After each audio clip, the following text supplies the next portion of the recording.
ಆಳಂದ ಪಟ್ಟಣದ ಶ್ರೀರಾಮ ಮಾರುಕಟ್ಟೆಯಲ್ಲಿ ಬಂಜಾರ ಸಮಾಜದ ವತಿಯಿಂದ ಶ್ರೀ ಶ್ರೀ ಶ್ರೀ ಸಂತ ಸೇವಾಲಾಲ್ ಮಹಾರಾಜರ 287ನೇ ಜಯಂತ್ಯುತ್ಸವ ಕಾರ್ಯಕ್ರಮ ಆಯೋಜನೆ ಮಾಡಲಾಗಿತ್ತು. ಇದೇ ವೇಳೆಯಲ್ಲಿ ವೇದಿಕೆ ಮೇಲಿರುವ ಗಣ್ಯರು ಸಂತ ಶ್ರೀ ಸೇವಾಲಾಲ್ ಮಹಾರಾಜರ ಭಾವಚಿತ್ರಕ್ಕೆ ಪೂಜೆ ಸಲ್ಲಿಸುವುದರ ಮೂಲಕ ಕಾರ್ಯಕ್ರಮಕ್ಕೆ ಚಾಲನೆ ನೀಡಿದರು. ಇನ್ನು ಕಾರ್ಯಕ್ರಮವನ್ನು ಉದ್ದೇಶಿಸಿ ಕೆಎಂಎಫ್ ಅಧ್ಯಕ್ಷರಾದ ಆರ್.ಕೆ. ಪಾಟೀಲ್ ಹಾಗೂ ಲೋಕಸಭಾ ಸದಸ್ಯರಾದ ಸಾಗರ್ ಖಂಡ್ರೆ ಅವರು ಮಾತನಾಡಿದರು. ಅದರಲ್ಲಿ ಸಂತ ಸೇವಾಲಾಲ್ ಮಹಾರಾಜರು ಯಾವಾಗಲೂ ಕೂಡ ಅವರು ಶಿಕ್ಷಣಕ್ಕೆ ಒತ್ತು ಕೊಡ್ತಿದ್ರು. ನಾವು ಕೂಡ ಎಲ್ಲರೂ ಶಿಕ್ಷಿತರಾಗಬೇಕು, ಒಳ್ಳೆ ರೀತಿಯಲ್ಲಿ ನಾವು ಓದಿ ಬರಿಬೇಕು. ಓದಿ ಬರೆದ್ರೆ ಮಾತ್ರ ನಾವು ದೊಡ್ಡ ವ್ಯಕ್ತಿ ಆಗ್ಬೋದು, ನಾವು ಸಮಾಜ ಉದ್ಧಾರ ಆಗ್ಬೋದು ಅಂತ ನಾನು ಹೇಳಕ್ಕೆ ಇಚ್ಛೆ ಪಡ್ತೀನಿ. ಅದ್ರ ಜೊತೆ ಅವರು ಕೂಡ ಯಾವಾಗ್ಲೂ ವ್ಯಸನ ಮುಕ್ತಕ್ಕೆ ಅವರು ಜಾಸ್ತಿ ಒತ್ತು ಕೊಡ್ತಿದ್ರು. ಅದಕ್ಕೆ ನಾವು ಕೂಡ ಇಂದಿನ ಕಾಲದಲ್ಲಿ ಯುವಕರು ಬಹಳಷ್ಟು ಜನ ಬೇರೆ ಬೇರೆ ರೀತಿಯಲ್ಲಿ ಸರಿ ಇರ್ಬೋದು, ಬೆಟ್ಟಿಂಗು ಬೇರೆ ಬೇರೆ ರೀತಿಯಲ್ಲಿ ದಾರಿ ತಪ್ತಾ ಇದೆ. ಅದಕ್ಕೆ ನಾವು ಇವತ್ತಿನ ದಿವಸ ಸಂತ ಸೇವಾಲಾಲ್ ಮಹಾರಾಜರ ಜಯಂತಿ ಮಾಡ್ತಾ ಇದೀವಿ ಅಂತಂದ್ರೆ ಅವರ ಏನು ಮಾರ್ಗದರ್ಶನ ಇದೆ, ಅವರೇನು ದಾರಿ ಹಾಕೊಟ್ಟಿದ್ದಾರೆ ಅದನ್ನು ನಾವು ಕೂಡ ಪಾಲನೆ ಮಾಡಬೇಕು, ನಮ್ಮ ಜೀವನದಲ್ಲಿ ನಾವು ಅಳವಡಿಸಿಕೊಳ್ಳಬೇಕು ಅಂತ ನಾನು ಹೇಳಕ್ಕೆ ಇಚ್ಛೆ ಪಡ್ತೀನಿ. ಮತ್ತೆ ಇನ್ನೊಂದು ವಿಷಯ ಏನು ಅಂತಂದ್ರೆ, ಈಗಾಗಲೇ ತಾವು ನನಗೆ ಕಮಿಟಿ ವತಿಯಿಂದ ನೀವು ನಮ್ಗೆ ನನ್ನ ಅನುದಾನ ಕೂಡ ನೀವು ಒಂದು ಬೇಡಿಕೆ ಇಟ್ಟಿದ್ದೀರಿ.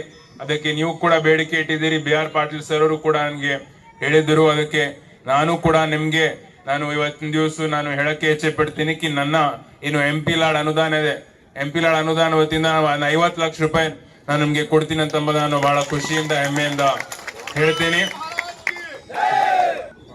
ಅದು ಇಟ್ಟಿದ ತಕ್ಷಣ ಅದು ನಾವು ಇಮಿಡಿಯೇಟ್ಲಿ ಇಂಪ್ಲಿಮೆಂಟೇಷನ್ ಮಾಡೋಣ. ಈಗಾಗಲೇ 1,60,00,000 ರೂಪಾಯಿ ಕೂಡ ಈಗಾಗಲೇ ಬಿ.ಆರ್. ಪಾಟೀಲ್ ಸರ್ ಅವರು ಕೊಟ್ಟಿದ್ದಾರೆ. ಅದಕ್ಕೆ ನೀವು ಎಲ್ಲಂತ್ರಿ ಅಲ್ಲಿ ಆ 50 ಲಕ್ಷ ರೂಪಾಯಿ ನಾವು ಸರಿಯಾಗಿ ನಾವು ಉಪಯೋಗ ಮಾಡಿ ಒಳ್ಳೆ ರೀತಿಯಲ್ಲಿ ಒಂದು ಕೆಲಸ ಮಾಡೋಣ ಅಂತ ನಾನು ಹೇಳಕ್ಕೆ ಇಚ್ಛೆ ಪಡ್ತೀನಿ. ಇನ್ನೊಂದೇನು ಅಂತಂದ್ರೆ, ನಾನು ವೇದಿಕೆ ಮೇಲಿದ್ದಾಗ ನಾನು ಕೇಳಿದೆ ಈ ಸಮಾಜ ಇನ್ನೂ ಒಗ್ಗಟ್ಟಾಗಬೇಕು ಅಂತ ಹೇಳ್ತಾ ಇದ್ರು. ಅದೇ ನಾನು ನೋಡಿನ ಪ್ರಕಾರ ಎಲ್ಲಾ ಸಮಾಜಗಳಲ್ಲಿ ನಾನು ಈಗಾಗಲೇ ಸುಮಾರು ವರ್ಷಗಳಿಂದ ಎಲ್ಲಾ ಕಡೆ ಹೋಗ್ತಾ ಇದ್ದೀನಿ. ಎಲ್ಲಕ್ಕಿಂತ ಒಗ್ಗಟ್ಟಾಗಿ ಯಾವ್ದಾದ್ರು ಸಮಾಜ ಇದೆ ಅಂತಂದ್ರೆ ಅದು ಬಂಜಾರ ಸಮಾಜ ಅಂತ ನಾನು ಹೇಳಕ್ಕೆ ಇಚ್ಛೆ ಪಡ್ತೀನಿ. ಎಲ್ಲಾ ತಾಂಡಗಳಲ್ಲಿ ಎಲ್ಲಾ ಕಡೆ ಬಂಜಾರ ಸಮಾಜ ಯಾವಾಗ್ಲೂ ಒಗ್ಗಟ್ಟಾಗಿರ್ತಾರೆ. ಒಗ್ಗಟ್ಟಿನಿಂದನೇ ನೀವು ನೋಡ್ಬೋದು ಬಹಳ ಒಳ್ಳೆ ರೀತಿಯಲ್ಲಿ ಸಮಾಜ ಬೆಳೆದಿದೆ. ಈಗಾಗಲೇ ನಮ್ಮ ರಾಥೋಡ್ ಸರ್ ಕೂಡ ಹೇಳ್ತಾ ಇದ್ರು, ನಮ್ಮ ಕಲಬುರಗಿ ಜಿಲ್ಲೆಯಲ್ಲಿ ಮೊದಲೇ ಯಾರಾದ್ರೂ IAS ಆಫೀಸರ್ ಆಗಿದ್ದಾರೆ ಅಂತಂದ್ರೆ ಅವರು ಕೂಡ ಬಂಜಾರ ನಮ್ಮ ಆಳಂದ ತಾಲೂಕಿಂದನೇ ಬಂಜಾರ ಸಮಾಜದಿಂದ ಆಗಿದ್ದಾರೆ ಅಂತಂದ್ರೆ ಬಂಜಾರ ಸಮಾಜದಿಂದ IAS ಆಫೀಸರ್ ಆಗಿರೋ. ಇದೇ ರೀತಿ ಎಲ್ಲಾ ರೀತಿಯಲ್ಲಿ ನಾನು ನೋಡಿನ ಪ್ರಕಾರ ಬಹಳ ಒಗ್ಗಟ್ಟಿನಲ್ಲಿ ನೀವು ಇರ್ತೀರಿ. ಇದೇ ರೀತಿ ನಾವು ಕೂಡ ಯಾವಾಗ ಇಲ್ಲ, ಯಾಕಂದ್ರೆ ಯುವಕರು ದಾರಿ ತಪ್ತಾ ಇದ್ದಾರೆ ಮಹಾರಾಜ್ರೆ. ಆದ್ರೆ ನಾವು ಯಾರಾದ್ರೂ ನಾಯಕರು ಲೀಡರ್ ಹೇಳಿದ್ರೆ ಅದು ಅವ್ರ ಕಿವಿಯಾಗ ಹೋಗಲ್ಲ. ಯಾರು ತಂದೆ ತಾಯಿ ಹೇಳಿದ್ರು ಕಿವಿಯಾಗ ಹೋಗಲ್ಲ. ಅದು ಮಹಾರಾಜರೇ ಹೇಳಿದ್ರೆ ಅದು ಕಿವಿಯಲ್ಲಿ ಹೋಗಿ ಏನಾದ್ರೂ ಒಂದು ಒಳ್ಳೆಯ ಸಮಾಜ ಕಟ್ಟೋಕೆ, ಅವ್ರ ಮನೆತನದ ಗೌರವಕ್ಕಾಗಿ ಯುವಕರು ದಾರಿ ತಪ್ಪೋದನ್ನ ಬಿಟ್ಟು ಅವರು ಒಳ್ಳೆಯ ಸಂಘಟನೆಕಾರ ಆಗ್ಬೇಕು ಅನ್ನೋ ಉದ್ದೇಶಕ್ಕಾಗಿ ಒಂದು ಕಾರ್ಯಕ್ರಮವನ್ನು ಹಮ್ಮಿಕೋಬೇಕು ಅಂದಾಗ ಎಲ್ಲ ಲಂಬಾಣಿ ಸಮಾಜದ ಎಲ್ಲ ಹಿರಿಯರೆಲ್ಲರೂ ಒಪ್ಕೊಂಡು ಈ ಕಾರ್ಯಕ್ರಮ ಹಮ್ಮಿಕೊಂಡಿದ್ದೀರಿ. ಯಾಕೆ ಈ ಮಾತು ಹೇಳ್ತೀನಿ ಅಂದ್ರೆ, ನಾವು ನೋಡ್ತೀವಿ ಯಾವಾಗನೂ ಎಲ್ಲ ಸಮುದಾಯದಲ್ಲಿ ಒಂದು 4 ಜನ ಕಿಡಿಗೇಡಿಗಳು ಇರ್ತಾರೆ. ಆದ್ರೆ ಅದು ಸಮುದಾಯಕ್ಕೆ ತಪ್ಪು ದಾರಿಗೆ ಒಯ್ದು ಬಿಡ್ತಾರೆ, ಸಮುದಾಯಕ್ಕೆ ತಪ್ಪು ದಾರಿ ಒಯ್ತಾರೆ.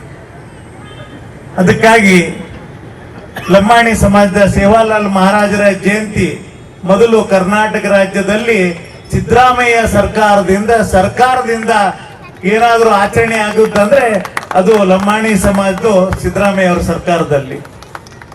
ಶಾಸಕರು ಬಿ.ಆರ್. ಪಾಟೀಲ್ರು ಹೋದ್ಸರಿ 1 ಕೋಟಿ ರೂಪಾಯಿಯನ್ನ ಲಂಬಾಣಿ ಸಮುದಾಯಕ್ಕೆ ಮಕ್ಕಳ ಭವಿಷ್ಯಕ್ಕಾಗಿ, ಯಾಕಂದ್ರೆ ತಾಂಡಾದಿಂದ ಬರ್ಬೇಕಾದ್ರೆ ರೋಡ್ ಇರ್ಲಿಲ್ಲ, ಅವ್ರ ಮಕ್ಕಳ ಭವಿಷ್ಯಕ್ಕಾಗಿ ಹಾಸ್ಟೆಲ್ಗೆ 1 ಕೋಟಿ ರೂಪಾಯಿ ಇಟ್ಟಿದ್ರು.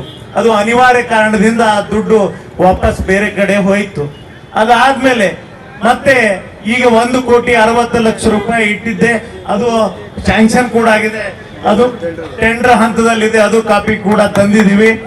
ಮತ್ತೆ ಶಾಸಕ ಬಿ.ಆರ್. ಪಾಟೀಲ್ರು ಮತ್ತು ಸುಭಾಷಣ್ಣ ರಾಠೋಡ್ ಅವರು ಮೊದಲು ಮಹಾತ್ಮ ಗಾಂಧೀಜಿ ಅವರ ಪಾದಯಾತ್ರೆಯನ್ನು ವರ್ಷಿಗೆ ಮಾಡ್ಬೇಕಾದ್ರೆ ಯಾರು ತಾಂಡಕ್ಕೆ ಹೋಗ್ತಿರ್ಲಿಲ್ಲ, ಬರೀ ಇಲೆಕ್ಷನ್ ಬಂದಾಗ ಅಷ್ಟೇ ನಾಯಕರು ತಾಂಡಕ್ಕೆ ಹೋಗ್ತಾ ಇದ್ರು.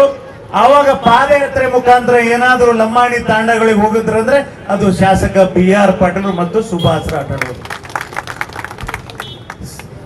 ತಾಂಡಗಳಲ್ಲಿದ್ದಂತರು ವಿದ್ಯಾಭ್ಯಾಸ ಅವರು ಒಳ್ಳೆಯ ಸವಲತ್ತು ಆಗ್ಬೇಕು ಅನ್ನೋ ಉದ್ದೇಶ ಏನು ಬಿ.ಆರ್. ಪಾಟೀಲ್ ಕನಸು. ನಮ್ಮ ತಾಲೂಕಿನಲ್ಲಿ ಒಳ್ಳೆ ವಿದ್ಯಾಭ್ಯಾಸ ಆಗ್ಬೇಕು, ಈ ಸಂದರ್ಭದಲ್ಲಿ ಶ್ರೀ ಬಾಬು ಸಿಂಗ್ ಮಹಾರಾಜರು, ಶ್ರೀ ಬಳಿರಾಮ್ ಮಹಾರಾಜರು, ಶ್ರೀ ಮಾತಾ ಲತಾದೇವಿ, ಶ್ರೀ ಮುರಾಹರಿ ಮಹಾರಾಜರು, ಶ್ರೀ ಸುನಿಲ್ ಮಹಾರಾಜರು, ಶ್ರೀ ಕಲ್ಯಾಣಿ ಮಹಾರಾಜರು, ಶ್ರೀ ಸೋಮಲಿಂಗ ಮಹಾರಾಜರು, ಲೋಕಸಭಾ ಸದಸ್ಯರಾದ ಸಾಗರ್ ಖಂಡ್ರೆ, ಮಾಜಿ ಸಚಿವರಾದ ರೇವನಾಯಕ್ ಬೆಳಂಗಿ, ಕೆಪಿಸಿಸಿ ಉಪಾಧ್ಯಕ್ಷರಾದ ಸುಭಾಷ್ ಬಿ ರಾಠೋಡ್, ಹರ್ಷಾನಂದ್ ಗುತ್ತೇದಾರ್ ಸೇರಿದಂತೆ ಅನೇಕರು ಭಾಗಿಯಾಗಿದ್ದರು. Prabhugouda, on spot news, Aland. ಕಲಬುರಗಿಯ ಮಣ್ಣೂರು ಮಲ್ಟಿ ಸ್ಪೆಷಾಲಿಟಿ ಆಸ್ಪತ್ರೆ ಕಲ್ಯಾಣ ಕರ್ನಾಟಕ ಭಾಗದ ಪ್ರಸಿದ್ಧ ಆಸ್ಪತ್ರೆಗಳಲ್ಲಿ ಒಂದಾಗಿದೆ. ಡಾಕ್ಟರ್ ಫಾರೂಕ್ ಮಣ್ಣೂರು ಸಾರಥ್ಯದಲ್ಲಿ ಅತ್ಯಂತ ಅನುಭವಿ ವೈದ್ಯರಿಂದ ಉತ್ತಮ ಚಿಕಿತ್ಸೆ ನೀಡಲಾಗುತ್ತಿದೆ. ಮಣ್ಣೂರು ಮಲ್ಟಿ ಸ್ಪೆಷಾಲಿಟಿ ಆಸ್ಪತ್ರೆಯಲ್ಲಿ ಸಿಗುವ ಚಿಕಿತ್ಸೆಗಳು: general surgery, laparoscopy surgery, neuro surgery, orthopaedic surgery, plastic surgery, gastro surgery, aqua surgery, gynaecology surgery, general medicine, paediatric, neuro surgery, cardiology, haematology, endocrinology, ENT ಮತ್ತು ophthal, general physician, gynaecology, paediatric, family medicine, urology, nephrology, radiology, dialysis, advance ICU ಮತ್ತು advance OT setup, ಅತ್ಯಾಧುನಿಕ ಸೌಲಭ್ಯವುಳ್ಳ ಕ್ಯಾಸುಲಿಟಿ, ದಿನದ 24 ಗಂಟೆ emergency trauma centre. ಹೆಚ್ಚಿನ ಮಾಹಿತಿಗಾಗಿ ಸಂಪರ್ಕಿಸಿ ಬಾರಾ hills circle, ring ರಸ್ತೆ, ಕಲಬುರಗಿ. Phone number 9538786108.